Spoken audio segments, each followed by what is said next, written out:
अच्छा, ये आपके पास बैंक स्टेटमेंट दी हुई है, ठीक है ना। Bank statement Understand Bank Limited 77 Saint Michael Barbados, ठीक है। ये आपके पास मेघालय वेस्ट इंडीज का होगा, ये आपके बनी हुई है, ठीक है।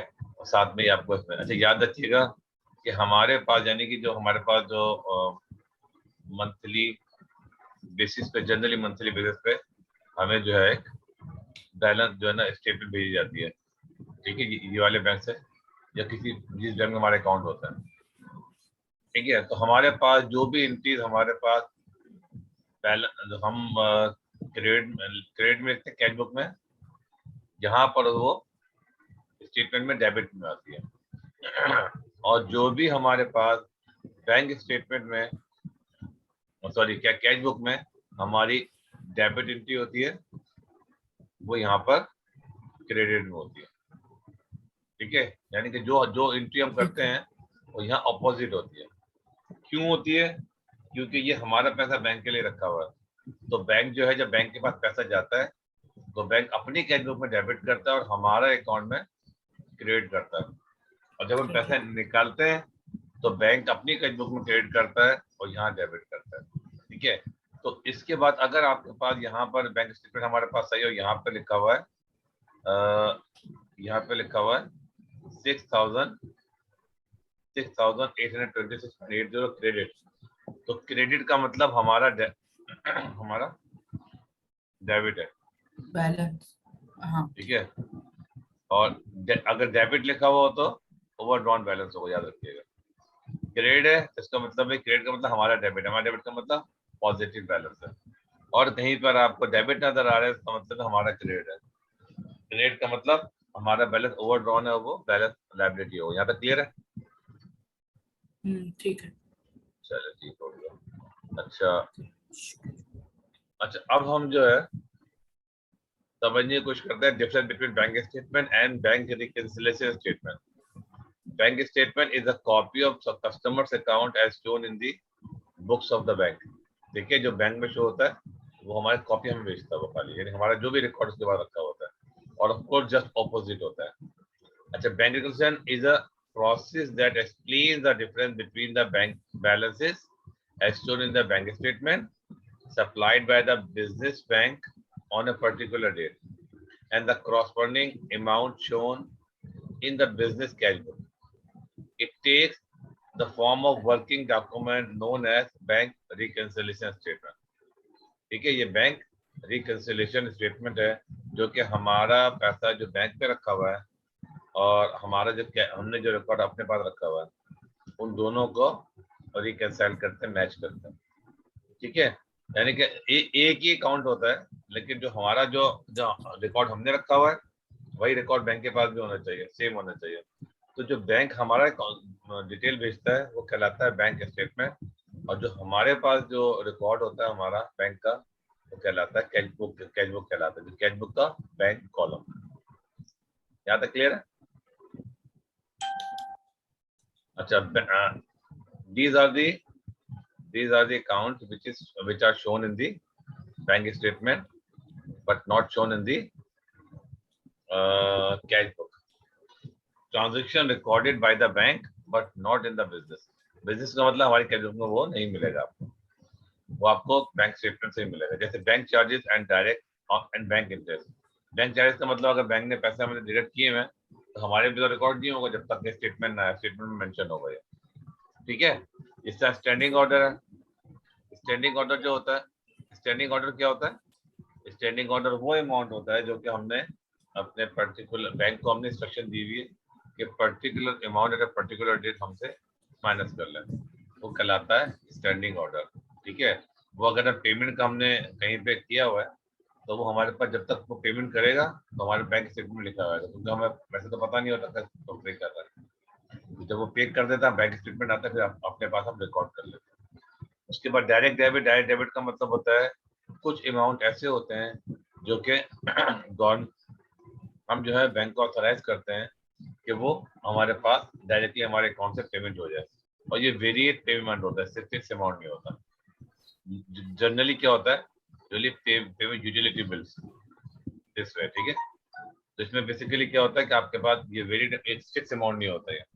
स्टैंडिंग ऑर्डर में जनरली फिक्स अमाउंट होता है, वी पे फॉर पर्टिकुलर पर्पस, ठीक है। जैसे आपको मंथली लोन पेमेंट अगर करनी है आपको, ताकि डिले ना हो जाए, स्टैंडिंग ऑर्डर दे देते हैं, तो जैसे जिस डेट को हम इंस्ट्रक्शन देते हैं उसी डेट को वो ट्रांसफर हो जाता है।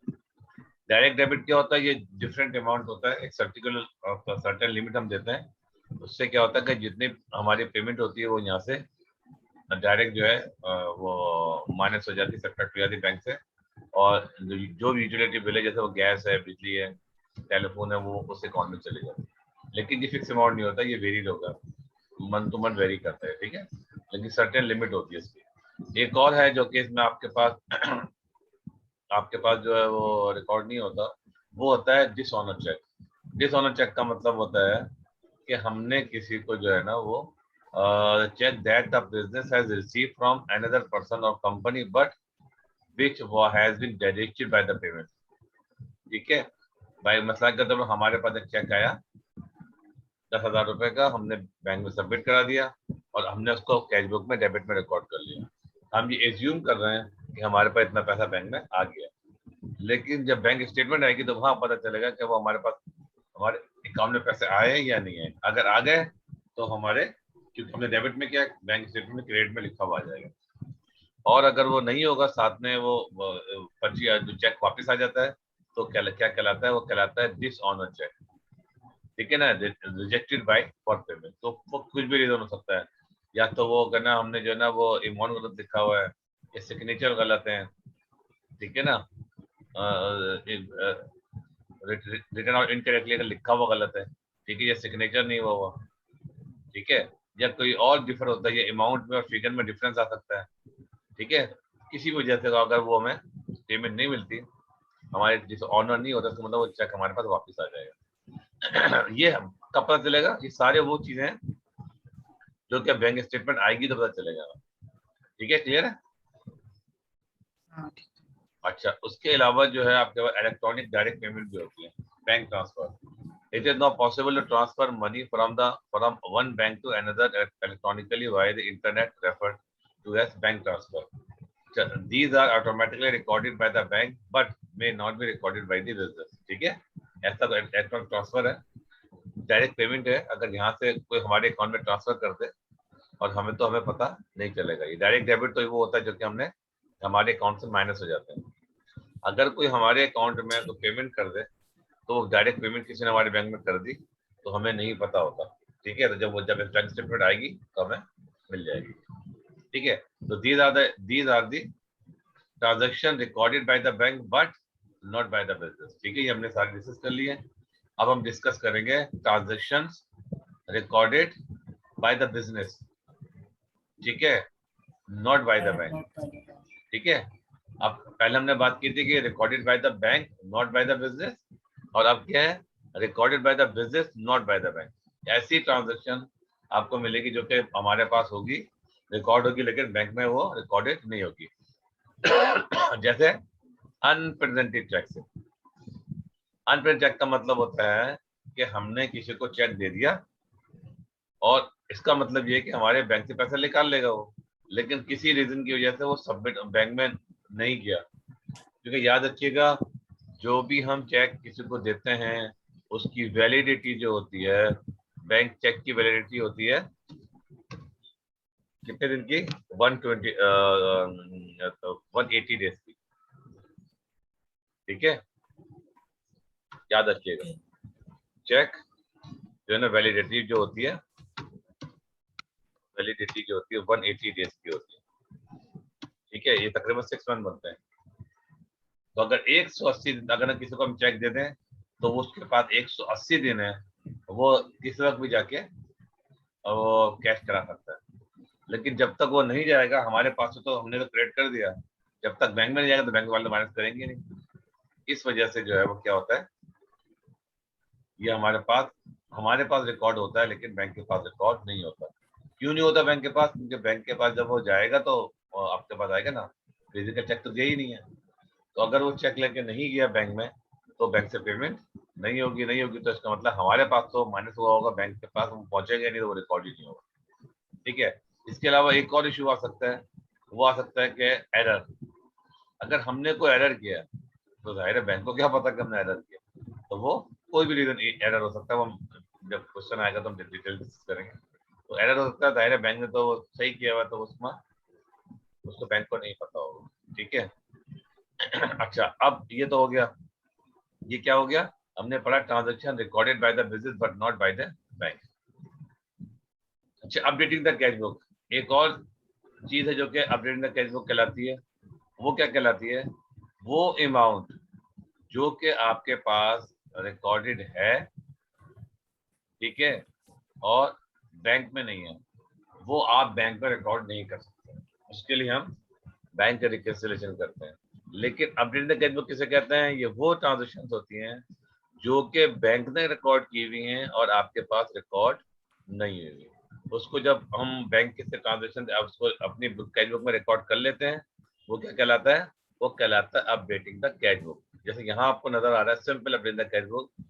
अगर आपको यहाँ से देखिए, मैं आपको यहाँ से अगर मैं इसको दिखाऊं तो आपको यहाँ से हम क्या करते हैं, टिक लगाते रहते हैं। मिसाल के तौर पर हमारे पास ये कैश बुक आई है, ठीक है, ये कैश बुक हमारे पास, बैंक स्टेटमेंट आगे देखेंगे, बैंक स्टेटमेंट नीचे वाली बैंक स्टेटमेंट, और हमारी जो रिकॉर्ड है वो क्या है, वो ये वाला है, ठीक है। अब हम क्या करेंगे, हम इस एक एक करके मैच करेंगे। जैसे आपके पास जो है ना, ये आपके पास ये बैलेंस दिया हुआ आपके पास, ठीक है ना, 3000, तो ये 3000 यहाँ पे बैलेंस डी यहाँ पे दिया हुआ है। यहाँ तक क्लियर है? हाँ ठीक। अच्छा, उसके बाद हमारे पास देखें जो जो यहाँ पे आपको ये जो डिपॉजिट है, ये आपको यहाँ पे डेबिट में मिलेगा, ठीक है ना।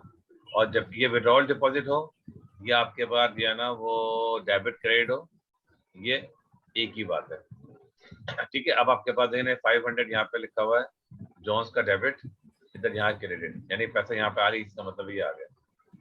450 जो है यहाँ पे क्या है, डेबिट में 450 यहाँ पे, ये 450 क्रेडिट है, ये नहीं है,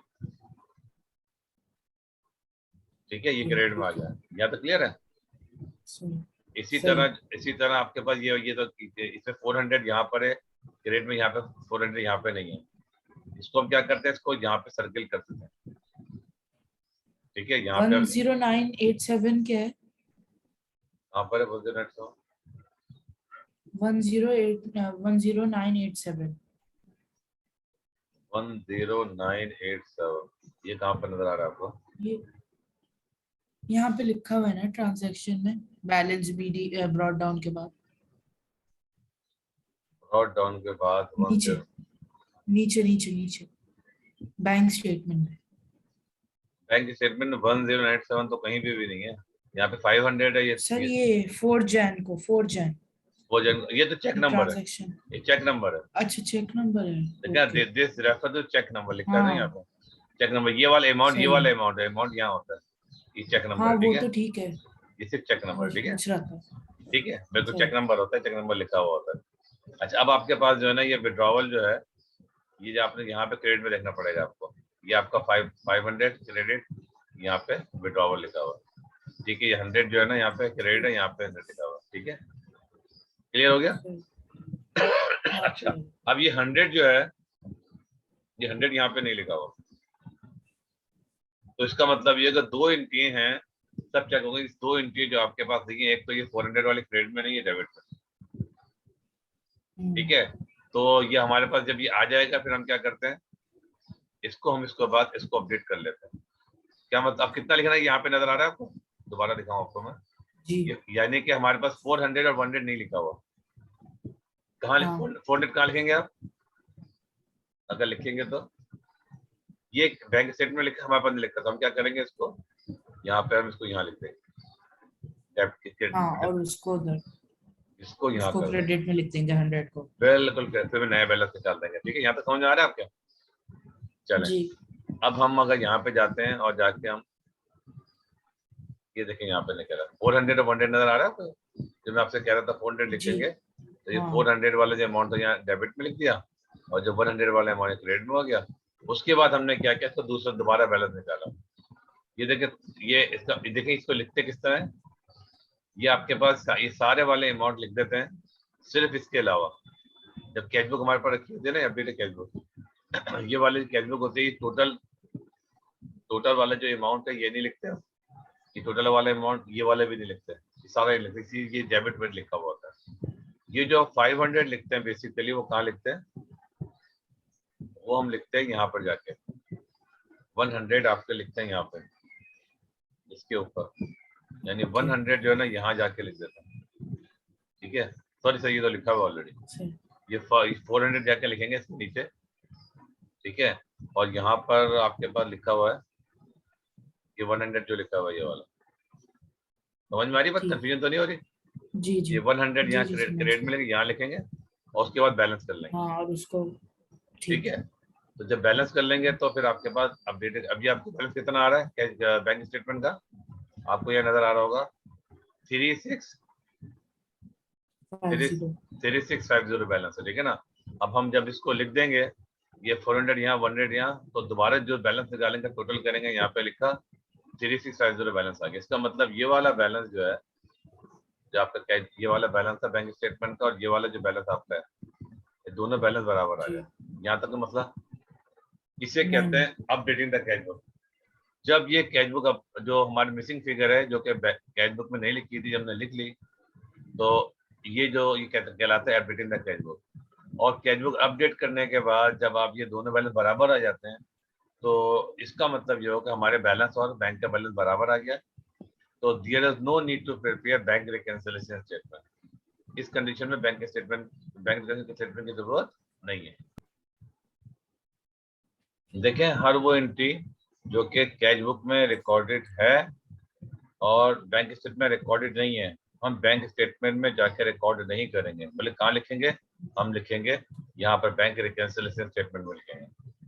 और वो एंट्री जो कि आपका बैंक स्टेटमेंट में है, कैश बुक में नहीं है, उसको हम कैश बुक में लिख लेंगे और उसे कहते हैं अपडेटिंग द कैश बुक, ठीक है। तो अब वो चीज हम देखेंगे जो कि आपके पास कैश बुक में रिकॉर्डेड है लेकिन बैंक स्टेटमेंट में रिकॉर्डेड नहीं है। तो हम बैंक स्टेटमेंट में जाकर रिकॉर्ड नहीं करते, तो हम बैंक का अकाउंट को सही नहीं कर सकते, इसलिए हम क्या करते हैं, बैंक रिकंसिलिएशन में लिखते हैं।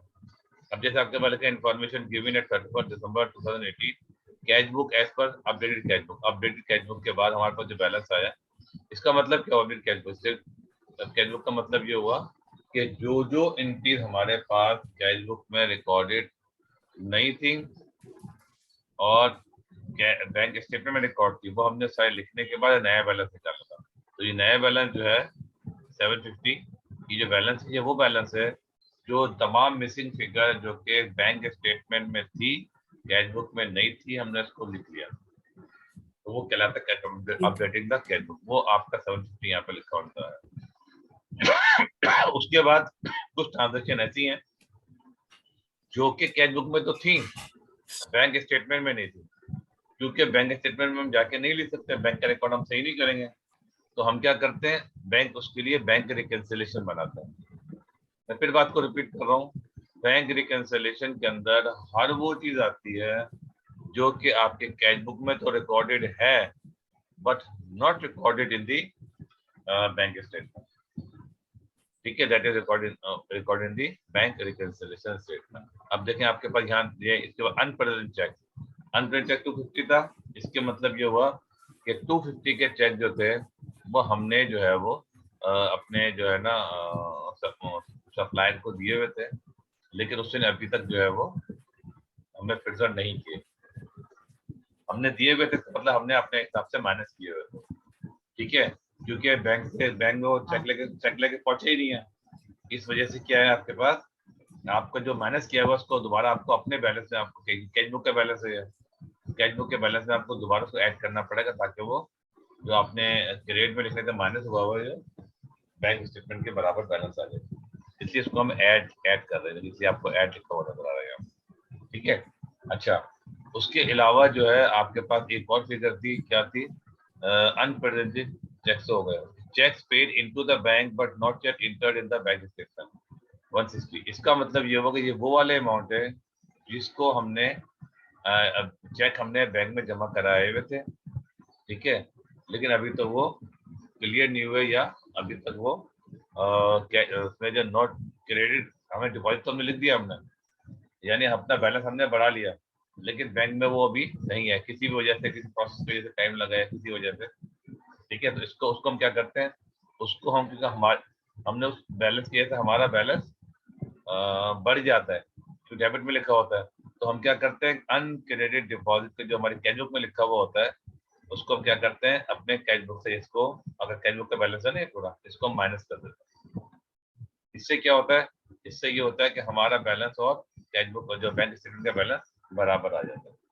अब जब इसको माइनस कर देंगे, तो 750 प्लस 250 1000 माइनस 160 840 आ गया। तो 840 का जो अमाउंट है, ये वो अमाउंट है जो कि this balance should agree with the balance per bank statement. ठीक है, ये कौन सा बैलेंस है, ये बैंक स्टेटमेंट का बैलेंस है। ये बैलेंस जो है वो आपका उसके साथ बैंक स्टेटमेंट के बैलेंस से मैच होना चाहिए। ठीक है, यहाँ तक क्लियर है। तो ये कहलाता है बैंक रिकंसिलिएशन स्टेटमेंट। अच्छा, उसके बाद जो है मैं आपको अब एक बड़ा क्वेश्चन कराता हूँ, एक बार एग्जाम्पल करते हैं। अब डिटेल कैश बुक हमने पढ़ ली, ठीक है। अच्छा, उसके बाद सबसे पहले ये कॉम्पिटेंस क्वेश्चन कर रहे हैं। सबसे पहले हमने किया, पहले पढ़ चुके हम लोग, हमने जो कुछ बैंक स्टेटमेंट में था और कैश बुक में नहीं था, वो हमने यहाँ पे अपडेट कर दिया। तो हमने क्या किया, यहाँ पे टिक लगाते गए। टिक लगाने के बाद हमें कुछ चीजें मिली जो कि आपके पास यहाँ पे आपको मिली, यहाँ पे आपके पास यहाँ थी और यहाँ पे नहीं थी, यानी कैश बुक बैंक में तो है और यहाँ पे बैंक स्टेटमेंट में नहीं थी। ठीक है, तो अब आपको कुछ फिगर यहाँ पे नजर, यहाँ पे कुछ टिक लगे हुए नजर नहीं आ रहा है और कुछ यहाँ पे टिक लगे हुए नजर नहीं आ रहा। तो हम क्या करते हैं, हम आपके पास, क्योंकि बैंक में जो टिकने लगे वो तो हम बैंक स्टेटमेंट में जाके लिखेंगे नहीं, बल्कि पहले हम क्या करते हैं, सबसे पहले हम वो करते हैं कि इसको एज इट इज रहने देते हैं। देखें 8940 का बैलेंस आपके पास अभी है। हम क्या करते हैं, इस बैलेंस को, जो बैंक स्टेटमेंट में कुछ चीजें जो नहीं, जो लिखी हुई है और हमारे पास नहीं लिखी, यानी बैंक कैश बुक में नहीं लिखी हुई, उसको अब कैश बुक में रिकॉर्ड कर देते हैं। उसे क्या कहलाता है, अपडेटिंग द कैश बुक।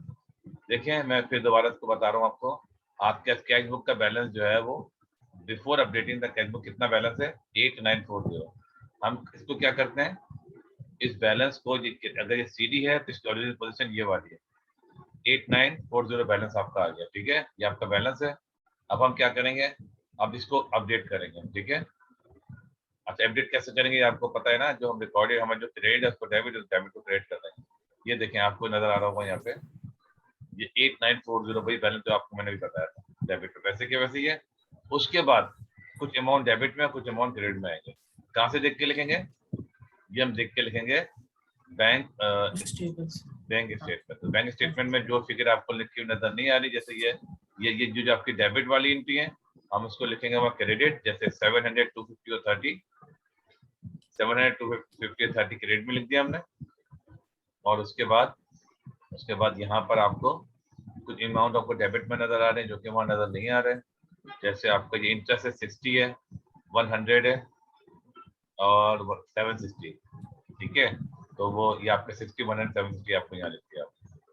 ठीक है, तो इससे क्या हुआ, इससे ये हुआ कि आप अब उसके बाद दोबारा बैलेंस निकालेंगे।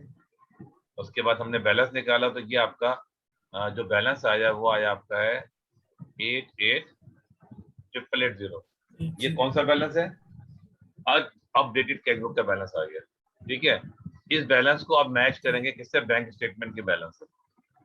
तो ये आपके बैंक स्टेटमेंट है, बैंक स्टेटमेंट का बैलेंस 8160 है, इसका मतलब ये इससे मैच नहीं कर रहा। नहीं। तो जब बैंक नहीं कर रहा हो तो हम क्या बनाते हैं, बैंक रिकंसिलिएशन स्टेटमेंट। ठीक है, अब बैंक रिकंसिलिएशन में क्या लिखेंगे, हर वो चीज लिखेंगे जो कि आपकी कैश बुक में तो है लेकिन बैंक स्टेटमेंट में नहीं है, क्योंकि हर वो चीज जो कि बैंक स्टेटमेंट में थी और कैश बुक में नहीं थी उसको हमने कैश बुक में लिख के अपडेट कर लिया। अब सिर्फ वो चीजें रह गई हैं जो कि आपकी बैंक स्टेटमेंट में नहीं है लेकिन कैश बुक में है, उसको हम लिखेंगे बैंक रिकंसिलिएशन स्टेटमेंट। जो आपके ये कंपनी को, ये द लेदर ट्रेडर का नाम आ गया यहाँ पे, हम bank reconciliation statement as at लिखते हैं, याद रखिएगा। जिस डेट को बना रहे हो तो उस डेट के डेट लिखते हैं, एज एट लिखते हैं, फॉर द ईयर नहीं लिखते। अब ये अमाउंट कहाँ से आता है? Balance as per cash book. ये बैलेंस पर कैश बुक का आपके पास ये अमाउंट नजर आ रहा है, कितना है? 8880। तो 8880 बैलेंस आ गया। अगर ये बैलेंस, अगर ये बैलेंस यहाँ पर होता तो यहाँ लिखने के इसको लिखते ब्रैकेट में।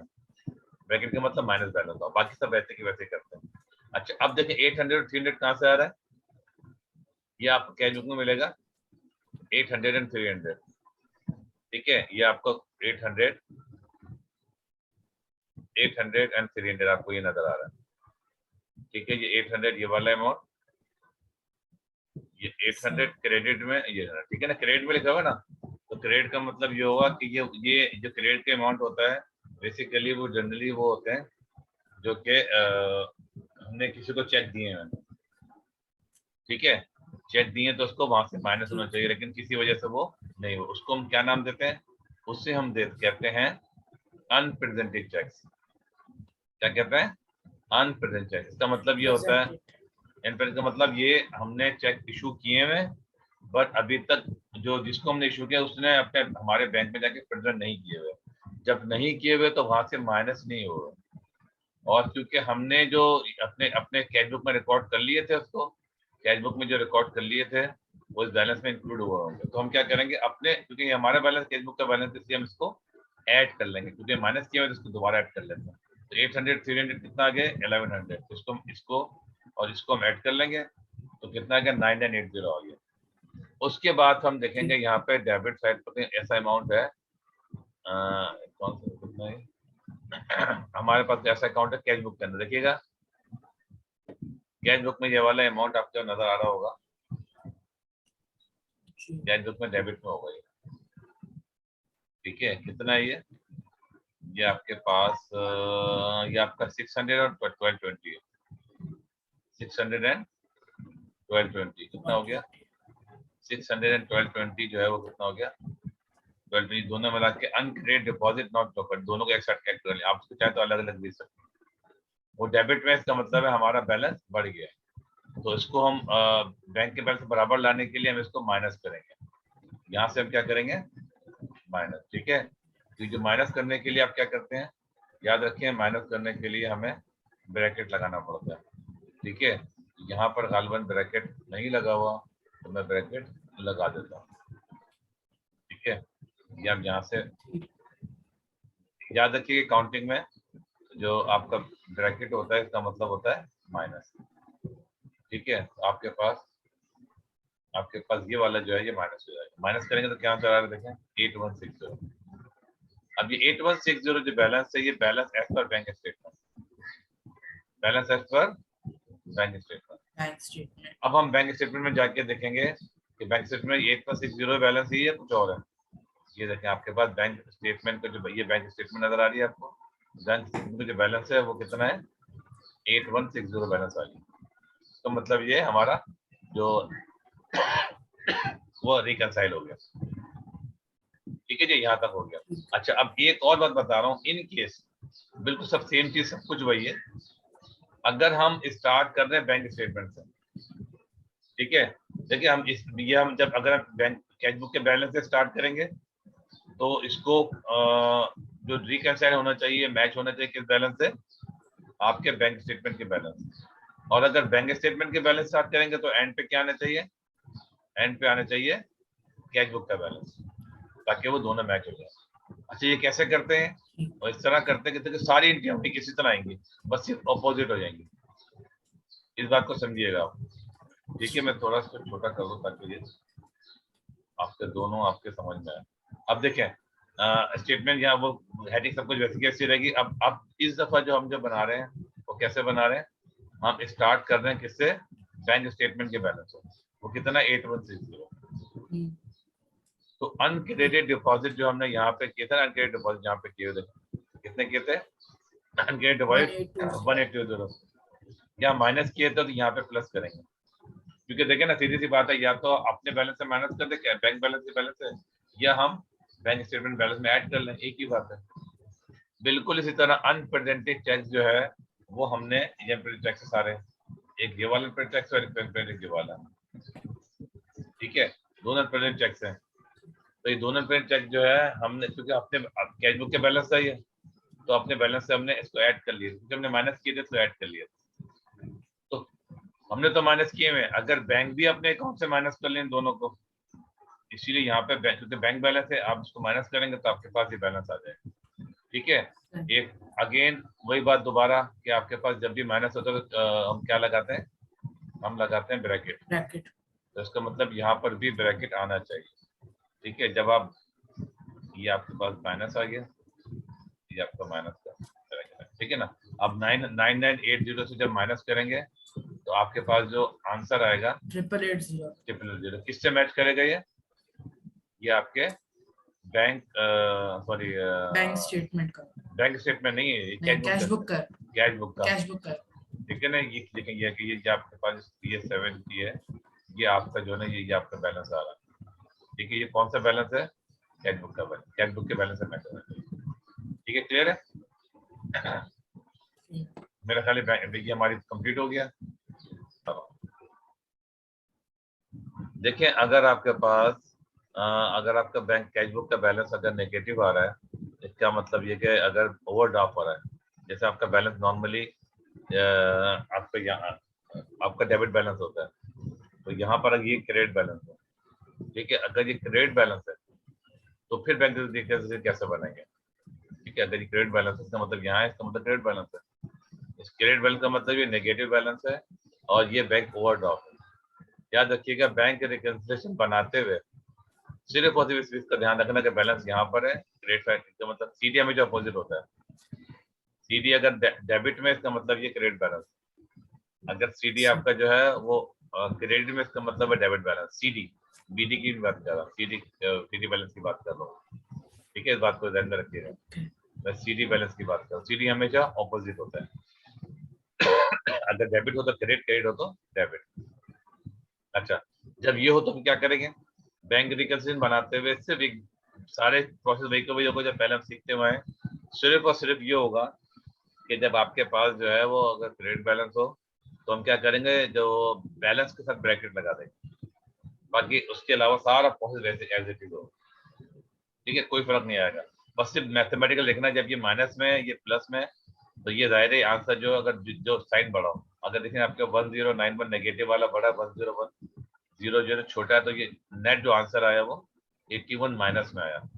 उसके बाद जो आपके पास ये आपने लेस किया है, ठीक है, ये देखें ये भी लेस किया, ये भी इसे माइनस आना चाहिए, लेस किया हुआ है ना ये, जब लेस किया हुआ है तो इसका मतलब यहाँ पर जो है ना ये 81 और 160 और दोनों बेसिकली ऐड हो जाएंगे। ऐड होने के बाद क्या हो जाएगा, 244 माइनस में आ जाएंगे। ठीक है, अब 244 माइनस में आ गए, अब फिर उसके बाद लेस किया आपने 900, तो ये भी माइनस होंगे, तो ये टोटल माइनस 1144 आ जाएगा। ठीक है, तो आपके पास क्या हुआ कि अगर बैंक स्टेटमेंट में अगर आपके पास बैंक स्टेटमेंट बना रहे हैं और कैश बुक का बैलेंस अगर आपके पास नेगेटिव हो, यानी कि डेबिट सीडी डेबिट में, उसका मतलब है कि बीडी क्रेडिट है, ये नेगेटिव बैलेंस है, ये क्रेडिट बैलेंस है। ठीक है, ये आप दिया हुआ लिखा हुआ बैंक स्टेटमेंट का डेबिट बैलेंस या कैश बुक बैंक वालों को क्रेडिट बैलेंस, तो वो हम क्या लिखेंगे, स्टार्ट करते हुए ब्रैकेट कर देंगे, बाकी सारा प्रोसेस के होगा। ठीक है बेटा, यहाँ तक क्लियर है।